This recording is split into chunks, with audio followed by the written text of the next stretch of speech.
Hi, welcome back. Let's talk about scope in JavaScript.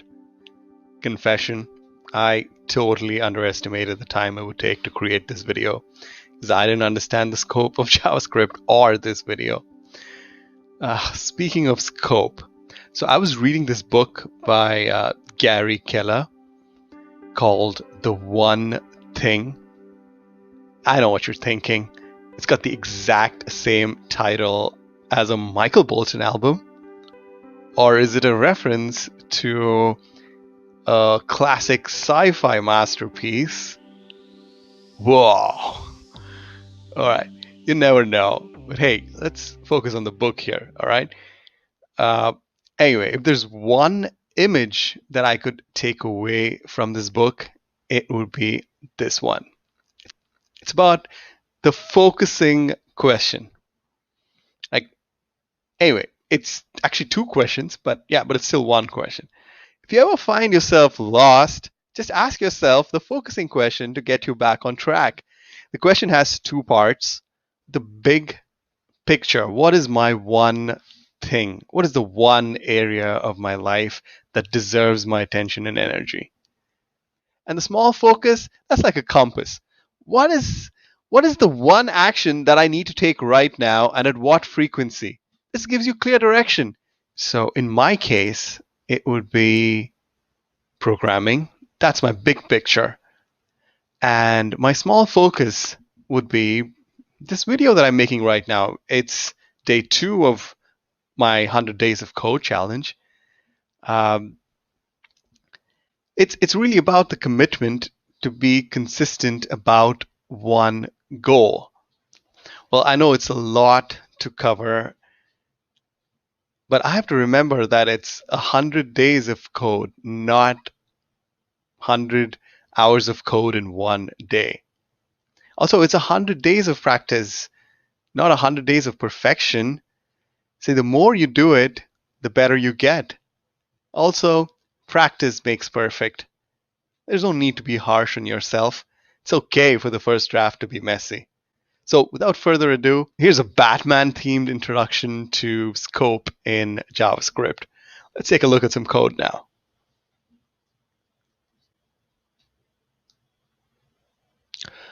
Okay, so let's take a look at some code now. Okay, by default, when you're not typing inside a block of code, you're in the root scope or what is called the global scope.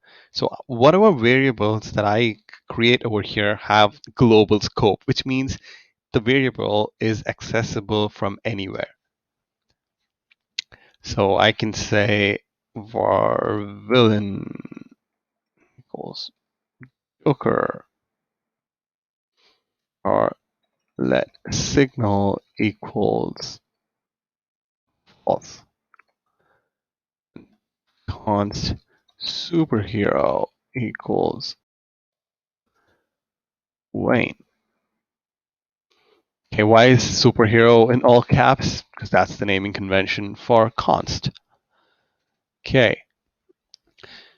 All right. Let me create a block to explain block scope. Okay, so this is a block.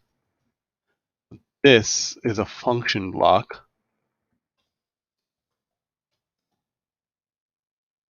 All the variables that I've created over here are accessible within the function, the scope of the function, which is the local scope. Print out the value to see what it is. Okay, well, there's no output because I have to call the function. Right, let's call the function. It's false because that's the exact value in the global scope. Okay, so now I can actually create a new variable with the same name as the one in the global scope. So I can say like signal equals true. Okay, now signal's true. Okay. Okay, I'm going to create another block here, an if block, if you will. If signal let superhero equals Batman. a console log superhero in the block is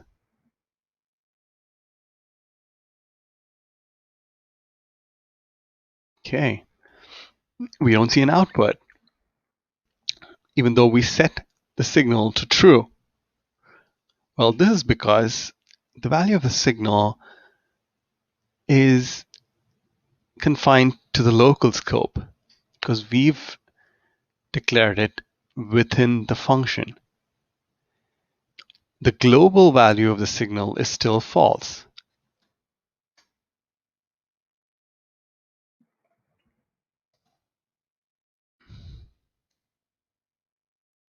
Now, what I'm going to do is turn the bat signal on by setting the value of the signal to true. And there you have it. The superhero in the block is Batman. The global superhero is still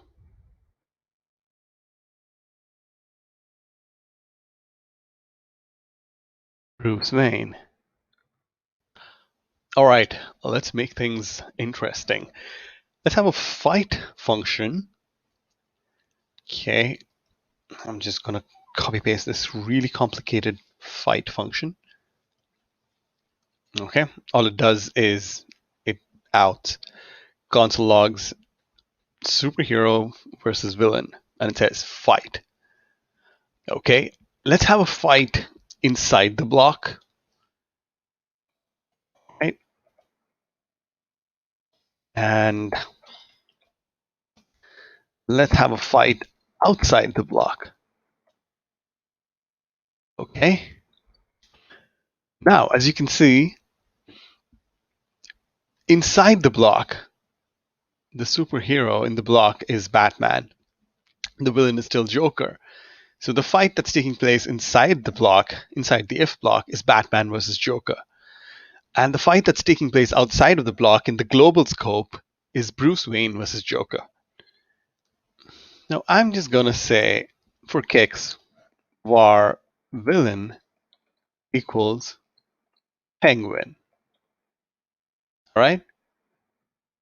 This has no effect on the fight inside of the block or outside of the block.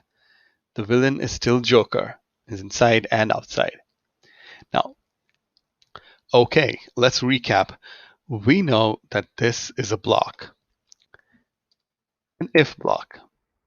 This block has local scope. We know this because the local superhero within the block is Batman, and the global superhero outside of the block is Bruce Wayne.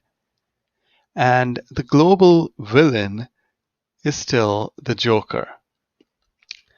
Now, this line explains why var is function scoped. What I've said is var villain equals penguin, and as you can see in the output, the villain within the block is penguin, and the villain outside the block is also penguin. So the global variable villain has been overwritten, whose original value was Joker, has been overwritten by this variable within the local scope because it got redeclared, because var does not recognize this block as having a separate scope. var does not recognize the local scope of if. So var has function scope. This is the only scope that var recognizes. Okay, that was my attempt to explain the difference between var, let, and const, and how they affect global and local scope. I try to make this as beginner friendly as possible, but if I've missed out on anything, if you have any questions, please feel free to comment, and don't forget to like and subscribe. I guess that's it for the scope of this video. Hope you enjoyed this Batman themed introduction to scope in JavaScript. I'll see you in the next one.